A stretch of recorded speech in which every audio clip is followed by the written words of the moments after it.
Good afternoon, how are you guys doing today? Hopefully well, I would presume. So, if you have not watched the last few videos and you don't know what's going on, we are in the middle of building the full turbo setup for my car. Why would I build it? Because I can. Why wouldn't I buy one? Because I'm poor and I like building things anyway, that's what I do. So, the last couple of videos, we started off doing fuel pump setup, and then we did shifter cables because I needed shifter cables, and then we ended up going through and doing built my own turbo manifold and downpipe and stuff. And then the past video we just finished all the charge piping up, so we are picking up from that point. So I just finished my mid pipe because if you didn't watch the downpipe video or manifold video, I had a section from the end of the downpipe to the exhaust that I needed to attach because the exhaust was already a 3-inch stainless and my downpipe couldn't be any longer, otherwise I wouldn't be able to remove it or reinstall it from the vehicle. So that's what this is, just some 3-inch stainless with some V-bands, so that's all nice. So in this video what we have to do is, now that the majority of the fabrication work is done, we're down to the last few steps. So we need oil, we need some coolant to the turbo, and then we just need to make sure things don't get too hot. So this video we are going to be working on the oiling side of that and the coolant side of that. So if you don't know what I mean, I am talking about oil cooling and oil feed. So let's get into that. So this is a stock K20A2, stock internals and such, but being that it is a K20, you guys can't really see it down there, but down where the oil filter, you can kind of see the oil filter, down there where the oil filter attaches, there is a factory oil cooler. Basically it has coolant lines that run through it, and it helps regulate, well in this case it helps warm up the oil to operating temperature, and then when it's at operating temperature it helps keep the oil more at a stable temperature. And K24s don't have it, just the K20s I believe. So basically my situation is, obviously having a turbo back here you need to get oil to the turbo, but my issue that I'm running into is normally you would just run a sandwich plate, which is fine, that's how I've always done it, that's how lots and lots and lots of people do it, but in this case I don't have the room. So the K-swap obviously doesn't have too much fitment, so you can kind of see again looking down there. So that black log to the right, that's my oil filter and that's my subframe. Focus up would you? Kinda, maybe, no. So yeah, oil filter, subframe.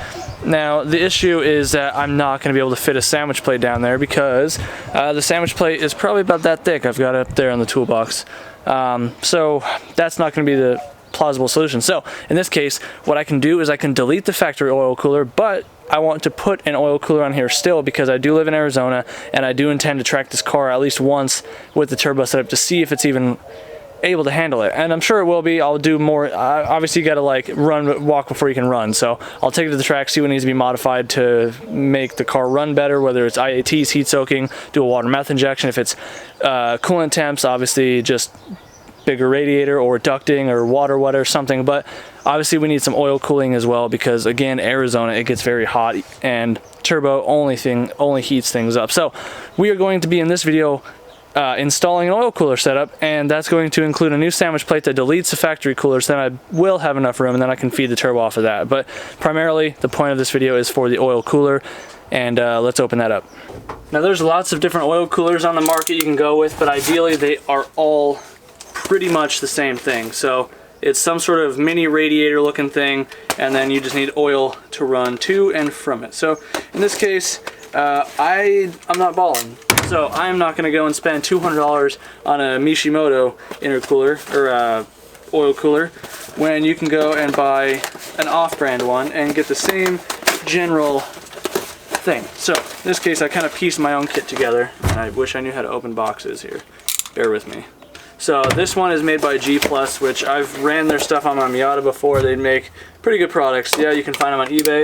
It doesn't mean that eBay, I don't know, the whole eBay is a seller, not a brand type argument. So basically I ordered a different kit that came with the sandwich plate and all that I needed, but the oil cooler itself was far too large. Now this guy is a little guy, but this may be good enough for what I need. Obviously if it's not, we upgrade later, but for now this will be able to do good enough. I can't imagine this isn't going to cool bare minimum as well as the factory cooler. So this is 11 inches by about 3 inches, I want to say 2.5 inches, so just a little guy, but the one that came in the kit before was like 5 times the size of this in height, and it was not going to fit. So let me show you where I want to mount this. So there's lots of places you can go ahead and mount this thing. Being that this is actually slightly smaller than I anticipated, honestly I could, if I wanted to, mount it right there and it'll get plenty of airflow, because without running a front lip right now, this whole bottom portion is exposed. So it would be all the airflow to this thing. And then when I get a front lip, it'll be hidden, but air will still get to it. So honestly, that kind of might be my move. Let me show you what I had in store before, because my other idea was to build some brackets. Apologize for the camera shaking around. My other idea was to build some sort of little tabs off of my traction bar right here and do like a V-mount setup like this, somewhere up here. But seeing as I probably won't have to do that now because of how small it is, that kind of changes things up a bit. So let's plan this out. I can get away with just running the oil cooler like this, because then I can just make a little bracket that bolts it with my intercooler, because I have this open tab up here on the bottom of the intercooler.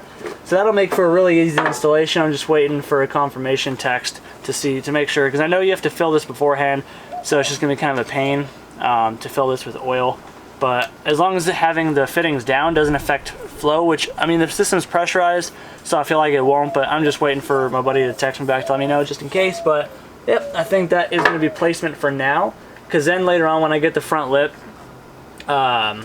it should still get some airflow. I may even just angle it down like that, so that way it will still be kind of like V-mounted-ish, in the sense of it's still gonna pick up air even with the lip down. Any air that comes under the car is still gonna be able to go through it. And then worst case, if after I do the lip and all that, it's not doing too hot, then I can change it later. But for now, this will be a really simple mounting solution. I opted for actually doing the V-mount style instead, because after test fitting the bumper and stuff, I don't know, I kind of just changed my mind on the upside down like front mount thing. So this is what I'm going to do instead. So basically all I've done here is I've just cut out some plate. This is like 1/8 inch plate. It's probably overkill. It's just what I had laying around. So I just marked out my holes. I drilled them. I wasn't sure if this was thick enough for Rivnuts. Maybe I thought it was maybe too thick, but it's actually the perfect diameter. So that's what we're doing. Slapping some Rivnuts on there, and then this plate will bolt to it.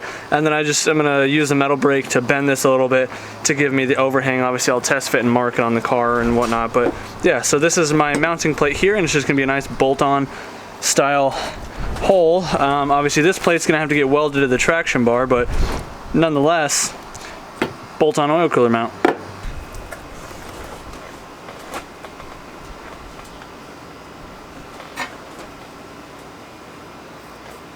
Found a pretty good spot on the front part of the traction bar, basically right where the center point is. I scraped it, so I'm gonna go get my grinder, clean up some raw metal, and I already got the welder out here behind me. And we can go ahead and we can tack this plate on, kind of bend it where I think it's gonna need to sit. But really, I think this is gonna be the best way to go about it. So yeah, let's go clean some metal and weld some stuff.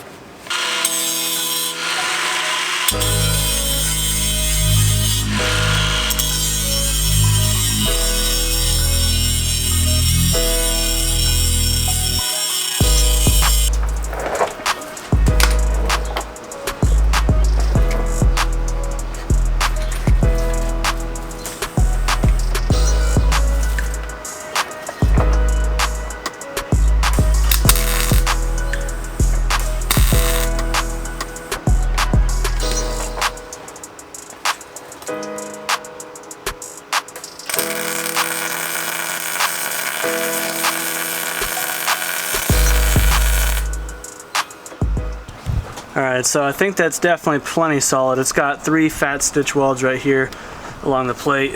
That's definitely not wiggling in the slightest. I am still slightly concerned about the height of the lines, but the oil pan is going to be higher than the lines initially, so I think I should be okay. I just got to be really careful with them. And I can still angle the plate up a little bit more. I'll just have to smack it with a hammer if I need to, but I think we'll be okay there. I'm gonna start mocking up fittings on here just so I can kind of see what we're looking like for clearance. But yeah, it's looking pretty good so far. That way there's plenty of airflow that comes up and gets to it. So the V-mount was looking good, but when I put the fittings on it, it just instantly went super low. So, well, not super low, but way too low for comfort. It was like a little bit underneath the pan. So what I did now is I just cut the section out, flip the oil cooler around, so now this will mount ideally like this. So if we're looking under the car, it's gonna sit like that. So the fittings are gonna be up top here now under the radiator hose, kind of facing the radiator, completely out of harm's way. So there's nothing to get hurt other than like a giant rock coming up and taking out the oil cooler itself, but that I'm not so worried about. So I'm stoked. Now I can re-weld this to the traction bar. Thankfully I only had the stitches, so it was easy to cut off, but yeah, get this back on and then we can starting to do the other side of it. Much more happy with how that's positioned now, so can't really see it, but it's down there.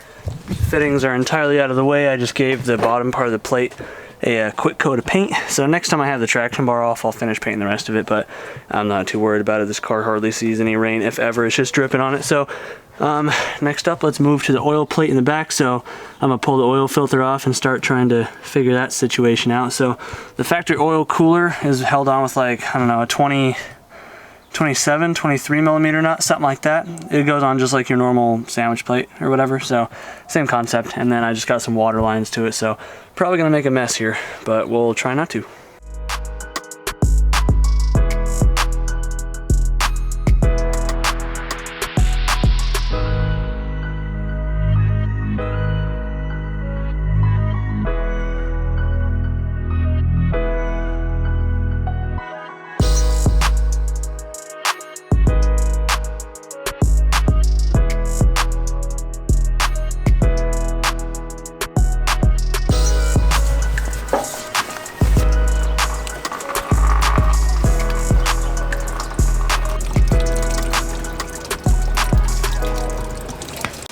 Well, I'm gonna let that drain for a little bit, and I'm going to try and check Google really quick and figure out exactly what hose people are using to loop this, or if there's another way you can do it. But yeah, this looks like it's gonna be dribbling for a little bit. So yeah, once it's done dribbling, then it looks like almost like an axle nut socket on that oil filter cooler thing. So yeah, I'll find that out here in a sec.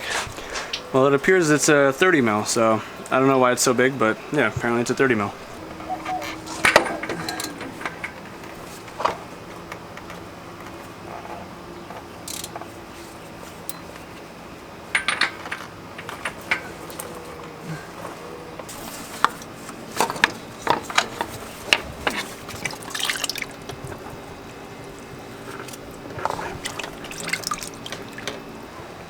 So that's the super long bolt. So yeah, it's a 30 mil. And yeah, now it's time for, well, I'm gonna clean it up and stuff, and then I'm gonna try and put the sandwich plate on. So for the oil cooler line, there's a delete kit you can buy. I don't know, I don't really feel like waiting, so for now I'm just gonna loop the lines. I'm gonna probably go down to AutoZone and see if I can find any coolant line that's kind of like got the 90 like that, or even a 180. And then, because it just needs to be like that with a 180 with like, I don't know, some straight to it to go to the side of the engine. If not, if they don't have anything, I'll probably just try and reuse that hose and then throw some sort of a adapter pipe in the middle, and that should get me by. Ghetto, but it'll get me by just fine.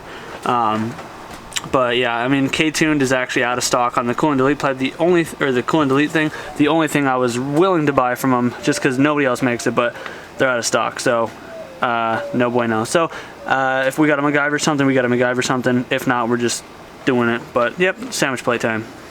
Alright, so this is the sandwich plate that comes with the oil cooler. So it looks like pretty much any normal sandwich plate. You got two threaded, I think these are 1/8 NPT like normal, so you can get a, for me, I'm going to get my coolant temperature from, or I'm sorry, my oil temperature from this sensor. My oil feed is going to come off the other end, and then my oil pressure gauge actually runs off of the block itself. So this one is a single O-ring, just like you would see on your oil filter, and then obviously the 2-10 AN fittings, so we're going to snug those down. But yep, so there's that, and they do send you two different adapters here, so we just got to figure out which one it is that we need. So this is kind of awkward to see, and the mic is really close to my face, so I apologize if it sounds like I'm right inside of your freaking ears. Yeah, so you can see this is kind of weird. So I got both sandwich plates, and I have a little bit of room for the oil filter, so I think I'm just going to trim that little bit of the subframe there, just notch it just a tiny bit to account for engine rocking. But you know, that's actually going to work. So the factory oil cooler is much thicker than both of those sandwich plates, so this will actually work. But I'm going to put the Mishimoto sandwich plate first because that has more NPT sensor fittings, and the AN lines, I need those to clear because I don't want those near the turbo. I want them facing the other way. So we are going to just double sandwich plate it like that, and that should be good. So I've seen no camera room up here, so I'm just going to get this done and yeah, catch up to you guys. You get what I'm saying. So Mishimoto or glow shift sandwich plate goes first onto the factory block portion, and then on top of that, we'll thread the oil cooler sandwich plate, which has the AN fittings. And pretty much the glow shift one, I can block off all but I think one of the fittings because I can get my oil pressure feed to the turbo from that, because the other two fittings on the other plate will let me be able to get the temperature. Yeah, that's it. The rest of them I can just plug out. Calling to check on a part. Does Mike help you? Yeah, hi. I just called Superstition Honda to check for a part, and they said you have it in stock. Can you double check that for me? I got a part number right here. Yeah, sure. What you got? I got 90015 PH1013. It's for a K20. It's like the oil filter thread, like the short version. Oh yeah. Yeah, I've got two in stock. Awesome, perfect. And what time do you guys close by chance? We're open till 6 tonight, and then 7 a.m. to 6 p.m. tomorrow. Okay, perfect. Thank you very much. Thank you. Bye. All right, so new situation I've ran into is the factory oil adapter plug thingy is too long to do it with the glow shift plate first and then the G plus plate after that. So adapter plate and then oil cooler plate. I can't do it like that with the stock one, so I had to order a factory K20 base model one, which is the shorter version that just threads into the block. So it's like $8-10 bucks. But my local Honda has it, but it's already going on 6 p.m. 5:30, so they close in like 20 minutes. They're about 40 minutes away, so I gotta go tomorrow, but that's what I gotta do because right now, like I said, it's too long. It'll thread in all the way, but then there's still slop in the glow shift adapter plate. And again, I have to run that one first because if I run the silver one first, then the AN fittings are coming in almost too close to the casting on the block, and they just won't fit, and I won't be able to rotate it correctly because I want those away from the turbo heat as much as I can. They're still getting wrapped, but I want them away from the turbo heat. So yeah, go get that part tomorrow, and then I can finish up that section, but at least I know that it'll work now, and in the meantime I can try and worry about getting that hose for the coolant looped. Alright, so went out this morning, got the part. So this is the part if you ever have to do this yourself. So it's 90015 PH1013, and this is basically just your normal oil filter plug thing. So any of you guys doing the same oil cooler delete that I am, yeah, you'll need this to run a sandwich plate, for a normal sandwich plate I should say. Otherwise, well, even if you're not running a sandwich plate, you just want to get rid of it, you got to buy this to thread into the block. So I'm gonna go do this. Obviously you've seen tight fit, can't fit the camera, so I will get this hooked up, make sure it all works, and then I will show you guys it all buttoned up. Alright, so slight problem here. So this is ideally where I want the oil fittings to face, but I forget that this black cover here is going to be my oil drain line. I got a little adapter here, so now I'm going to have to bolt that on, which I should do anyway. But then I'm going to have to reorientate this back sandwich plate and then figure out a routing for the lines for the oil cooler. I mean, granted I could probably run them the other side, around the other side of the engine. I can just flip these fittings 180. But yeah, I'm gonna have to try and plan this out a little bit because I'm also gonna have to end up making a heat shield back here to help block off some of the oil filter. Like I plan on making a heat shield for up top for the brakes, but it looks like I may have to make one down here for the oil as well because I really want to be safe. So I'm gonna plan this out a little bit and we'll see what I can come up with. So I do again apologize for the lighting and the quality, but so you can see right here, this is my drain adapter. I have the black AN fitting on here. I got a 45 and I'm able to tweak that and send it right next to this other fitting here, just above the oil filter. So it's a close fit, but it's gonna work nonetheless. And then up here off the oil cooler plate, I have two 45 fittings that's gonna just barely fit and let me send my oil lines for the cooler along the side of the engine. Somewhere I'll be able to tie them off to the frame rail or something, but I should be able to make those run along, and then we can shove them right up here. So, well, kind of, where's the light? There we go. We can shove them right up here somewhere. So it's definitely a very, very tight fit. I thought this thing had so much room until I started doing this turbo stuff, but it's proven to be quite the challenge. So yeah, but at least that's sorted now. Let's hope I can make some lines and get those fit. So that's what I'm gonna be working on next. if you guys have never worked with AN line before, it's pretty simple. Just, you know, wear gloves because it is braided steel and it likes to cut you. So it's pretty straightforward. I'm just going to go ahead and do it off camera, but I will show you guys really quick. So this is how it came out of the roll. This is just -6. This is from our water lines, but it's the same concept. So you see the tape is on here. The tape is kind of like a trick to get it to cut better, cut more straight and not fray. So you just wrap it in some sort of tape. You make your cut. I use like a cutoff wheel. And then to actually get it into the fitting, what you're going to want to do, it's definitely best if you have like a vise or something. They sell special vices just for AN lines, but normal vise is fine too. So basically what you're going to want to do is like not throw your safety glasses first off, but like pretend that there's a fitting right here. So you're going to put it in like the bottom like that, try and pinch it down just a little bit like that, and then you're going to take a flathead, and you're going to try and put the flathead and squeeze the rest of it in there. Because you're going to have to obviously take the tape off, but trust me, that's the best way I have found to do it, so that way it doesn't fray all over the place. And then once you get all the tip of it in there, just start pushing and reverse threading, because AN fittings are left-hand thread.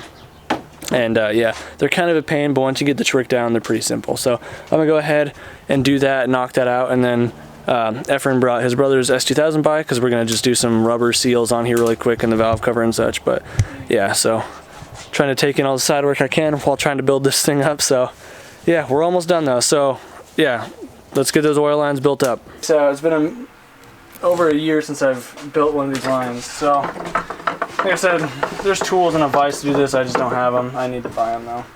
So in this case, what we're doing right now is you're going to take the end of the fitting that the hose goes into. So in this case, this is a pre-made hose kit that came with the turbo. We'll see how long the hose itself lasts. It is what it is, but there she goes. Yeah. It's surprisingly cool in here. Yeah. Yeah, so this is the hard part, because this is where you gotta like feed it in. Oh, well, that actually went a lot smoother than it normally does. Alright, never mind. Disregard. What you just said. Yeah, so normally this doesn't fit as well, so you would put it in on the bottom piece and you take like a small flathead and you would kind of just push. Like feed it in there? Yeah, feed it in there and just, like I said, it tears up your hands. And again, these are usually left-hand thread, so you want to push and rotate to the left until you get seated, and we are seated all the way. So now you're going to want to take your top portion of your fitting. It is advised that you oil this, so I didn't. So I'm going to go grab some oil. You can kind of see the glisten on there, got some fresh oil, and now you just thread her in. Normally, sometimes the fittings, I don't know if because this is a nicer fitting than like the eBay ones I normally use, but these things tend to give me a little bit of a trouble. But thankfully, this one's doing okay. So yeah, it's getting a little snug now, so now this is the part where I throw this in the vise, and then we do it with the actual tool. So, battery. Yep. So you want to make sure that you're holding it from the back side. In this case, I don't have any fancy AN wrenches, so I'm just using a crescent. But alright, that should be good. So in this case, obviously this is test fit, like I said, but I have said 1,000 times, I will be heat sleeving everything, but for the first start scenario, I'm going to leave the heat sleeving off of all the lines that I'm building, so we can check for leaks right away. Alright, so got the measurement for the first part of the oil cooler line. This is for the top fitting to the passenger side, so it's pretty long. You can see my tape line there. And we got the 90 for the cooler, the 45 for the oil plate. And I'm gonna go do this. My batteries are at the die, so I'll show you when it's done. Sweet, so we got the 2 oil cooler lines done. So here's one, here's the other. This is obviously a super long guy. But yeah, so these things are freaking mint. As to my understanding, you gotta fill the oil cooler before you start it. So I'm gonna make a little checklist, like a pre-start checklist, to make sure I have all the fluids topped off. And I'm gonna make sure to prime the oil cooler, probably by unbolting it, filling it up most of the way, and then bolting it back up, or maybe I can stick a funnel down there, and then I'll pre-fill some of the lines as well. That's how I've seen other people doing the videos. And then I'm also gonna, unhook the main relay or the injectors or whatever and crank it to also prime the turbo and stuff too, just being precautionary. But yeah, that's all the oil lines made up, so the drain's already hooked up. I don't want to fight with that at the moment. I still gotta crank it down, but I know I have to take the turbo off, so everything is just being hand tightened for now for test fitting. So I'm gonna go throw these on, make sure those are good, even though I already double checked 3 times the charm. Doesn't hurt. And then all that's left is the water lines, and those will be pretty quick. So got my 290s here. I wish I could fit different style fittings, but it's all I have room for. And we're just gonna be using some -6 AN line. and obviously just kind of trying to, the one will plumb along the side here, and the other one's going to plumb just around. It's not going to be the prettiest, but it's going to be functional. And then it doesn't matter with the routing, so one's going to go to this port. Let me zoom in for you. So one's going to this port, and one's going to this port.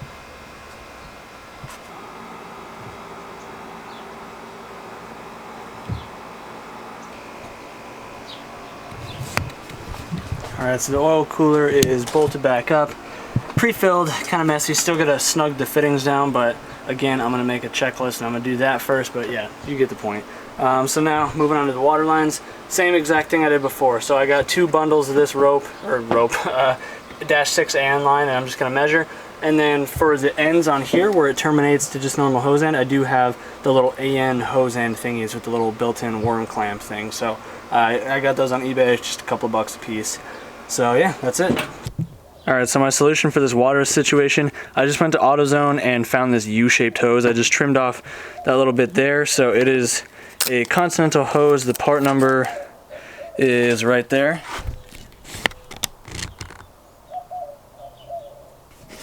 So basically what I'm doing here is I got this hose, I got some extra in case I needed it, just in case. I couldn't find a hose that was long enough with a U-turn to you know, fit, so I'm gonna just make my own little adapter here. I've done sketchier things, so this isn't that bad, but basically this is 1/2-inch pipe and I'm using 1/2-inch heater hose, so that's basically all I'm gonna do. This is 1/2-inch outer diameter, so I'm gonna just cut me a couple inches off of this that I need, and then I'm just gonna weld a small bead around it to give it a lip to help seal. And then, yeah, I'm just gonna use it as a little pipe adapter, and that'll work fine. All it cost me was about 12 bucks worth of heater hose, and probably a buck in scrap metal. So, yeah, I could just have bought the water pump and the block off, but I didn't want to spend another 100 bucks when I'm already like 2 grand deep in this thing. So, call me cheap, call me what you want. Innovation, dude.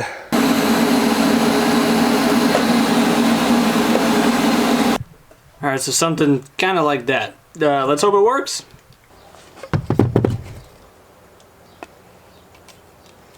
Well, it's definitely a nice tight fit in there, so I think we'll be golden. Something like that. Something like that. Alright, let's throw some clamps on there and hope for the best. Well, this is what it looks like. I just test fit it, and it fits. So, I don't really know how to pressure test it. I mean, I can try putting fluid in it and seeing if it leaks, but I think we'll be okay. Well, that worked pretty darn good, I'd say. So, nothing's rubbing. I mean, it's slightly touching the lines down there, but I'm going to put the heat sleeving on that as well, so that way it won't rub through. But otherwise, yeah, it's definitely a freaking tight fit, and I am, for those of you, before anybody says, I am going to order the little cable hose spacer things for the Dash 10. I just don't have any, so I'm going to order some, so that way these aren't touching all the way around. But other than that, yeah, literally we're on the last couple steps. So this week I'm going to take this all apart, drop everything off to get Cerakoted, and then I'm just going to build the heat shielding in my off time, and I'll just update you guys on how that goes, because it's just nothing special. Like, I'm literally just going to be playing with some scrap metal, some sheet metal until I can get something going on. And then, like I said before, while the turbo's out, I'll have the machine shop tap that fitting over there for me for the wastegate.